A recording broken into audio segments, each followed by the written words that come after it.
এই মোটু সোটু পেয়ারাটা নিলাম পেয়ারা ভর্তা করার জন্য। যে পরিমাণ গরম পড়তেছে, এই গরমের মধ্যে কিন্তু পেয়ারা ভর্তা খেতে অনেক মজা হবে। তাই তো আর দেরি না করে পেয়ারাটা নিয়ে নিলাম, ভর্তা তৈরি করব এখন। এটার চামড়াগুলো তো একদম ঠিকভাবে ছিলতে পারতেছিলাম না, এদিক থেকে সেদিকে চলে যাচ্ছিল। তারপরও অনেক ট্রাই করে আস্তে আস্তে চামড়াগুলো ছিলে নিচ্ছিলাম। প্রচুর প্রচুর গরম পড়তেছে, এই জন্য একদম মেঝেতে বসে গেছি। আর মেঝেতে বসে এভাবে রিল্যাক্সে পেয়ারার চামড়াগুলো ছিলে নিচ্ছি। একটা জিনিস খেয়াল করে দেখবেন, যত বেশি গরম পড়ে গরমের মধ্যে কিন্তু যে কোনো ভর্তা করে খেতে মানে বানিয়ে খেতে অনেক বেশি মজা লাগে। আমরা ফেনিয়ান লোকজন তো আমরা সচরাচর কিন্তু এটাকে ভর্তা বলি না, এটাকে আমরা মূলত বানানি বলে থাকি।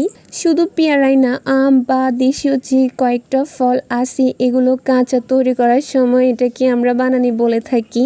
ভর্তা বলতে তো আমরা শুধু আলুর ভর্তাকেই বুঝি, তো এখন এখানে এগুলোকে ভর্তা বলতেছি কারণ অনেকজনে হয়তো এটাকে ভর্তা বলে সম্বোধন করে। তাই আমিও করতেছি কাজ। অনেকজনের তো ভর্তা না বললে চিনে না, যারা আমাদের ফেনিয়ান না তাদের কথা বলতেছিলাম। তো এখন পেয়ারাটাকে একদম ছিলে টিলে তারপরে পানি দিয়ে একটু পরিষ্কার করে নিয়ে কাটাকাটি শুরু করে দিচ্ছি। এরপর একটু একটু করে কেটে নিচ্ছিলাম, কিন্তু এভাবে কাটতে আমার একদমই সুবিধা হচ্ছিল না প্রথমে। তো একটু একটু করে কাটতে গিয়ে পেয়ারাটার শেপটাকে কি করছি দেখেন, দেন মাঝখান দিয়ে একদম কেটে নিলাম। তখন ভাবতেছি যে এখানে ছুরি দিয়ে কোনো কাজ সুন্দরভাবে হবে না।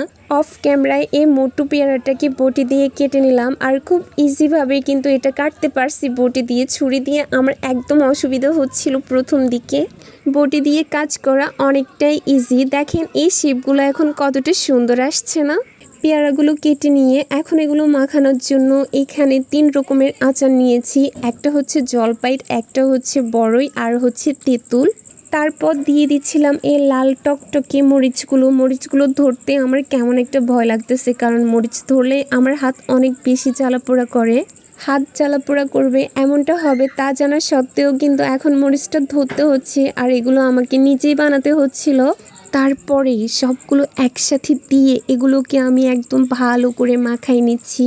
ভিডিও করতে করতে কিন্তু আমি একদম ভালো করে মাখাইতে পারতেছিলাম না। পরে কি করছি, অফ ক্যামেরায় এগুলোকে একদম সুন্দর করে ভালোভাবে মাখিয়ে নিলাম। মরিচ ধরে এগুলো তো মাখিয়ে নিলাম, কিন্তু আমার হাতের অবস্থা একদম শেষ অলরেডি, এখনও হাত জ্বলতেছে। তো অনেক যত্ন করে অনেক ভালোভাবে এই বানানিটা বানাইছি, দেখতেই পাচ্ছেন। দেখে বোঝাই যাচ্ছে যে এটা কতটা টেস্ট হয়েছে, আর খাইতেও অনেক অনেক বেশি ভালো লাগতেছিল।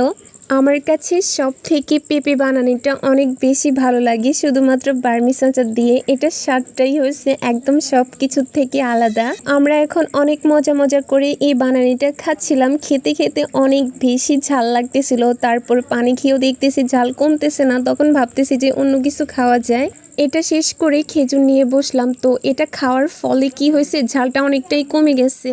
খেজুরগুলো খেতে অনেক মজার, অনেক মিষ্টি। এমনিতে তো খেজুর মিষ্টি হয়, তারপরও এগুলো দেখতেছি স্বাদটা হয়েছে একদম আলাদা, ভালোই লাগতেছিল। তো এই ছিল আমার আজকের ব্লগ। আমার ব্লগ যারা যারা দেখেন আপনাদের সবাইকে অসংখ্য অসংখ্য ধন্যবাদ। আবার যারা দেখেও পছন্দ করেন না, শুধু এমনিতেই দেখেন, তাদেরকেও ধন্যবাদ এত কষ্ট করে আমার ব্লগগুলো দেখার জন্য। Thanks for watching this video. Take love, আল্লাহ হাফিজ।